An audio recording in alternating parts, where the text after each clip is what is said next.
So one of the ways that we're beating that stigma is by developing our workforce development program.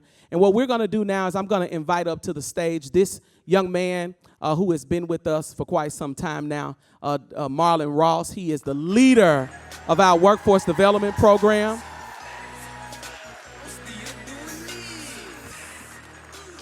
I'm also going to invite up one of our critical partners, Miss Jeanette Jones from the Memphis Chamber. We also have an industry partner who's going to join us today, Miss Olivia. Come on, make some noise, Aztec Masonry.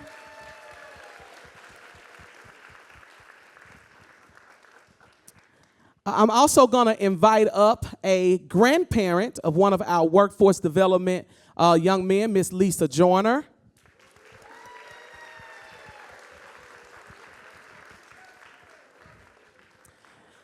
And one of our young men who is in the alpha cohort of our workforce development program, Mr. Corday Guy. Going to invite him up as well. So, Marlon Ross is who we have deemed and chosen to be the leader of our workforce development program. And Marlon Ross actually worked for Peer Power when he was a college student here at the University of Memphis. He then left to be a teacher. He taught 7 years inside of some of our underserved communities. And then Marlon came back and joined us as a program director at 3 schools. Somebody say 3 schools. And those schools are, when I say it, and it's your school, make some noise, Melrose High School. All right, 2 round. Oh, my Lord. Come on. That's right, 2 round, 3 down. BTW in the house. Booker T. Washington. And Hamilton High School. The Hamiltonians. So, Marlon, can you describe to us the components of the workforce development program? Absolutely. So our workforce development program, we take a holistic approach. It is important that we develop the full human being. And so with our workforce development program, our young men, they are receiving on-the-job training, skills training. I have to shout out Mr. Reggie Carrick, who's in here somewhere. He's our forklift trainer. So they get forklift training. They also, quite a few of them have taken courses at Tech and received advanced certifications at Tech.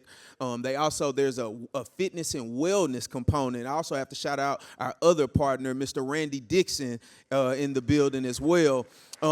Did conflict resolution. They also go through a rigorous workforce development curriculum. They receive over 40 hours of essential skills training, professionalism, time management, effective communication, those essential skills that are needed for them to succeed. And so those are the components of our workforce development program. Thank you so much for that whole holistic approach. This is great work that you are leading, Marlon.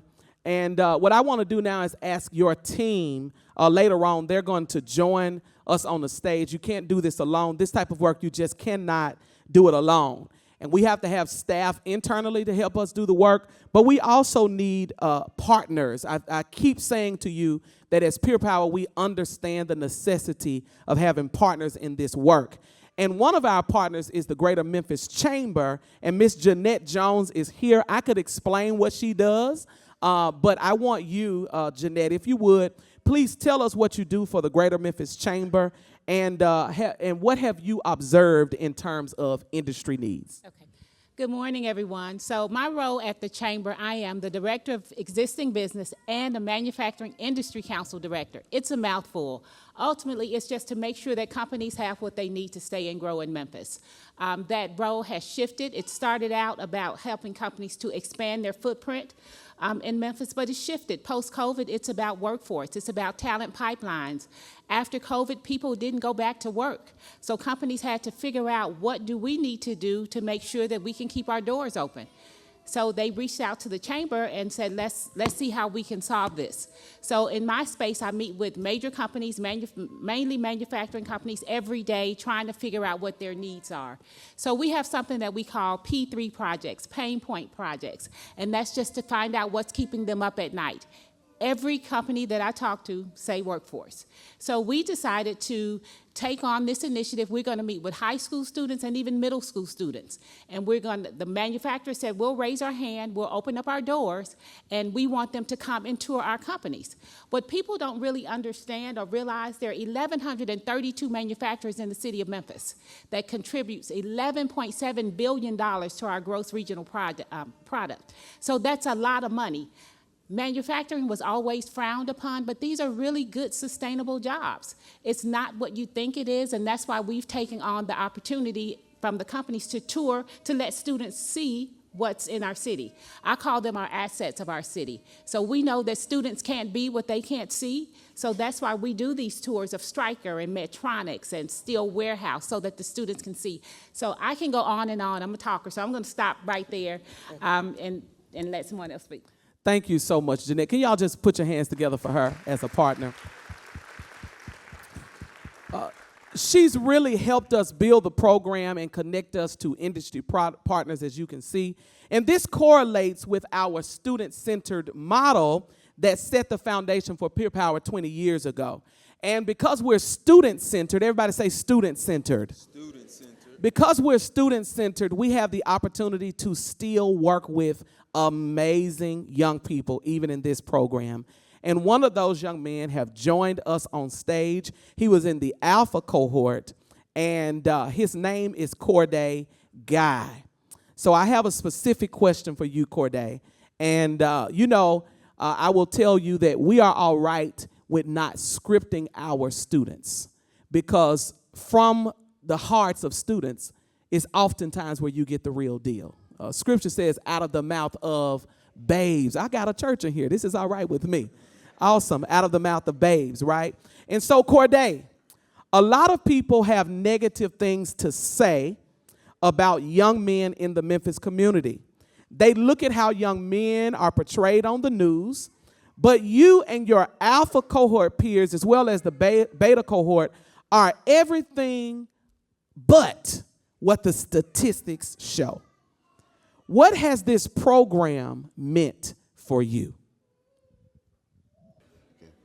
Well, I'll start off by saying that the program has meant a lot for me. Starting off, it gave me my first job experience during the school year. It made sure my grades were up and within progress so I can graduate. They made sure I graduated. And they also provided me with money in my pocket so I can help with bills in case my mom needs to.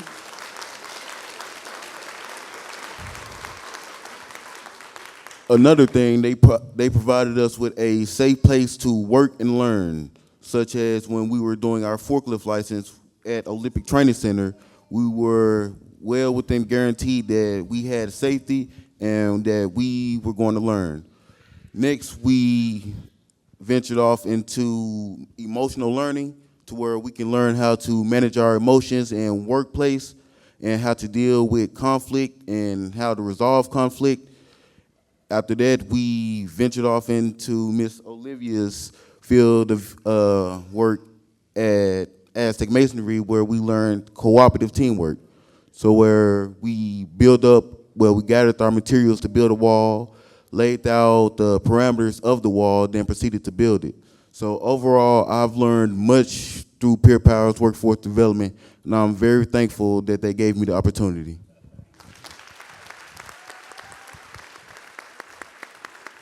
Mm-hmm. Look at your neighbor and say, not scripted, not scripted, not scripted, not scripted. And with no threats, and with no threats. Wasn't that powerful? That was powerful. And we've heard the old saying, it takes a village to raise a child. And we are joined on stage by Miss Lisa Joyner, who is a grandparent of our workforce, one of our workforce development participants in the Beta cohort. Now I need you to look at your neighbor and say, this is personal for him. For 18 years, we were preparing young people for college. But I was going home to my own family reunions, and I was looking at my cousins who Peer Power was not serving. And I was staying up at night, and I was saying to myself, It's one thing to be out here in these streets serving other people, but you got to cover your bases with your own family. Much of why the city is the way it is because people are going down the street and around the corner to handle business, and they're not taking care of things with their own family. Nehemiah said, if you just build a wall in front of your own house, things will be taken care of. This is personal for me. And Lisa Joyner is my mama's sister. So finally, there's a program that my cousins can be a part of. Another set of my cousins can be a part of. And Lisa Joyner is here. We have not had a pre-talk about this at all. We ate this week, and we did not talk about what she would say. Somebody say, not scripted.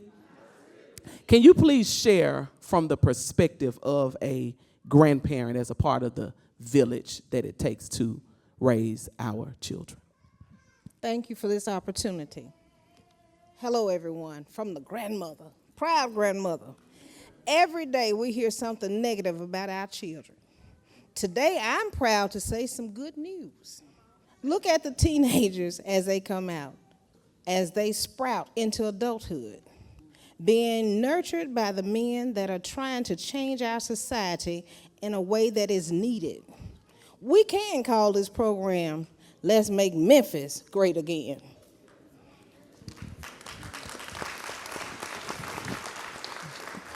Jacob has become, I only know my 2 grandchildren that's in the program. Jacob has become a more personable people person. If he sees someone that he does not know personally, he will approach them, whereas he didn't speak to anyone unless he was spoken to. Nephew Denarius, you would not know he was in the house, not to mention in the room. But now he comes into the house, and then he walks into a room with a conversation. You talk about a big change. They are getting ready for the world in a positive way. Thanks to this peer program that the leaders and their influence. Keep up the good work. And thank you all so much. More young men need this positive program to achieve positive directions and development. This was good. Can I get an amen? I guess you can tell she's my aunt, right? And that's a family, and his mom is here, my cousin Jenny Joyner and Jenny Stylworth. Let me say, she's got married. Jenny and Josh, they are in the room, and Dino's mom is here in the room, my cousin as well. Thank you so much. It takes a village. Everybody say it takes a village. A part of this village is also our industry partners, and Olivia is here, and she remembers Corday. She remembers Corday being in the program and the rest of young men and what they represent. Olivia, as an industry partner, you've taken the initiative on bridging the gap, the training gap. What was the experience like, and what would you say to other industry partners? Well, buenos dias. Good morning. It is great to be here this morning, Courtney. Thank you so much for this opportunity that we were able to partner with Peer Power. We did a lot of great things with the cohort students that we got into our shop. As you know, construction is facing a challenge, a great challenge, which is the workforce. And some of the things that happened this summer through this program has helped us to bridge that and create a pipeline of adults who have graduated and that want to go to a job. And so Aztec Masonry wants to be a part of that. And what we did with them as far as training is we put them through a 30-day training program as a mason tender. So we taught them how to stack brick material. We taught them how to cut masonry, brick and block, and we also certified them as scaffold user trainers. So we did all of that in 30 days, and we got them ready to come in and work with us as mason tenders. And we also were able to gather our partners, our competitors, and our friends who are also in the masonry industry to come out and recruit them and give them a job. So it was a great opportunity that God gave us, and we are super grateful to Peer Power and partnering with them to be able to have this opportunity to impact the young people who are ready to go into a workforce. And as a business partner, we are ready to teach you. We are ready to partner with you. And Courtney, we want to be here next year. And for the rest of Peer Power's journey, we want to be alongside with you guys and be business partners. Awesome, awesome, awesome. Awesome. Isn't that all right? Anybody need a brick mailbox? Let me see if you want a brick mailbox out there. I'm doing an industry need. Somebody just told me they need a flower bed. Anybody need planters, flower bed? Okay. All right, I have a business idea, and I'll be sharing with you all. I see you right there in the middle. Come see me after the program. Come see me after the program. But thank you.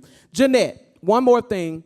We have been able to have our workforce development young men go into many of the facilities here locally. And what has been your observation? You all, this is unscripted as well. What has been your observation of the Peer Power Workforce Development Program, and what do you see for the future? I'm so glad you asked me that question. I have not had the opportunity to share my experience and what I'm hearing back from the manufacturers and the companies that we have taken the group with Peer Power. So number one, it's always a big group. These guys are amazing. We just had a tour on Thursday at Varsity Spirit, about 25, maybe 30. The questions that they asked the president, Bill Seeley, afterwards, I got a really nice email from Bill, and he said he was blown away. It was unscripted. They just asked random questions. A couple of the questions that really stuck out with me, one of the guys asked, what impacted you the most personally and professionally? He wasn't ready for that. From a professional standpoint, he shared a little bit, but then it made him go a little bit deeper. Somebody else asked him what books had he read. He shared his story about the company. He'd been there a long time, how he was dyslexic and, all these different challenges. He told me, he said, I didn't expect to go there. He said, these guys were great. He said, I've never met such a group that brought something out of me. For me, that spoke volumes. That was just one. It's just one company. They've toured with me. They toured International Paper. I got just bravo, hats off. And it's always a big group, but they're very, very well-mannered, ask unscripted questions. I have toured groups with, some younger students, and they were a little bit rowdy, and that's okay. The purpose of that is to get them to a point like the guys at Peer Power. So I'll say this. You guys continue to do what you do. The industry report is amazing. They love you guys. They want you to continue to come back. And as we always say, like I said, students can't be what they can't see. But at this space, we want students to go from 6th grade to 6 figures. And it starts with showing them the companies. Oh, thank you. I'll take that applause. And I think it starts with showing them the assets in our city. Most people had no idea how many manufacturers we had in Memphis, how good the jobs are. We started out this process calling it an alternative career pathway. No, it's not. It's a career pathway with a great sustainable job. We understand everybody's not a 4-year college student. I'm a graduate of, it was Memphis State, proud, Team Blue. However, I have to understand that's not where everyone is. And the Chamber has decided to take this on. We've decided to partner with people like Peer Power. I see this being a long relationship. I'm excited about the next 20 years. And like I said, I can go on and on. We love the group of Peer Power. I don't know where the guys are, but I would love for them to kind of stand up and raise their hand so I can share with them just the feedback. The companies are excited. They want to provide lunch for them. They want to have these extended conversations. When we have these tours, our time